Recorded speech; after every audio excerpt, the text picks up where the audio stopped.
Buen día. Es común que cada vez que vayamos a hablar de un derecho fundamental nos remitamos exclusivamente a la Constitución política para conocer cuáles son esos derechos catalogados como fundamentales, que son aquellos que aparecen entre los artículos 11 al 41 en el caso de Colombia. Por ejemplo, cuando estamos haciendo una tutela, debemos estipular cuáles son esos derechos que se vulneraron o que se están vulnerando, y por ende sobre estos derechos se argumenta la solicitud de amparo constitucional.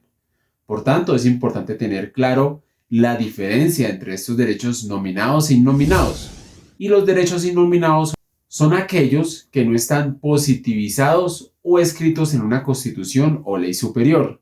Sin embargo, han sido reconocidos como fundamentales. Así pues, no siempre es correcto fijarnos exclusivamente en la Constitución para apreciar cuáles son los derechos fundamentales, ya que desde que se profiló la sentencia T-406 de 1992, magistrado ponente Ciro Angarita Barón, quien ha sido uno de los juristas más destacados en nuestro país, y como dato curioso, este gran jurista y profesor perdió la vida mientras hacía lo que más le gustaba, pues cuando ya falleció, se encontraba dando una cátedra el 27 de septiembre de 1997 en la ciudad de Armenia, Quindío. Ahora bien, como se puede apreciar en la sentencia T-406 de 1992, los derechos no solo son los que están plasmados en la Constitución, sino que también son aquellos que los jueces crean a través de las sentencias de tutela. Y bueno, ¿y qué quiere decir que los jueces crean derechos a través de las sentencias de tutela? Pues resulta que cada vez es más común ver en diferentes sentencias, sobre todo en sentencias proferidas por la Corte Constitucional, ejerciendo su facultad de revisión, donde se aprecia cómo se catalogan nuevos derechos fundamentales.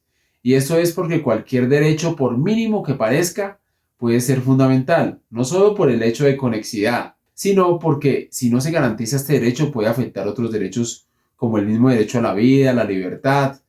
Un ejemplo de lo anterior lo podemos apreciar en la siguiente sentencia de tutela, donde la Corte ampara los derechos de una madre de familia y en su decisión manifiesta que ampara los derechos fundamentales. Óigase bien, los derechos fundamentales a la estabilidad laboral reforzada y a la seguridad social. Pensaría uno entonces que en este aspecto el derecho fundamental sería el derecho al trabajo, y la estabilidad laboral reforzada y la seguridad social serían mecanismos o formas de garantizar el derecho al trabajo o la misma salud. Sin embargo, la Corte ya le asigna a la estabilidad laboral reforzada esta categoría de derecho fundamental y por ende pasa a tener una prevalencia constitucional.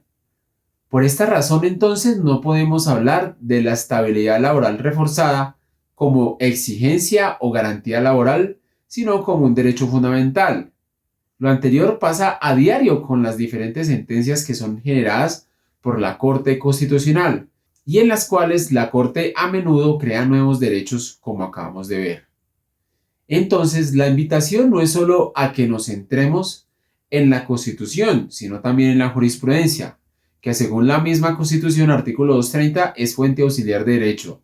Sin embargo, en los últimos años la jurisprudencia ha pasado a convertirse quizás en fuente principal de derecho. Y no olvidemos que de acuerdo con la sentencia T-406 de 1992, los derechos son aquellos que los jueces crean en las sentencias de tutela. Hasta una próxima oportunidad.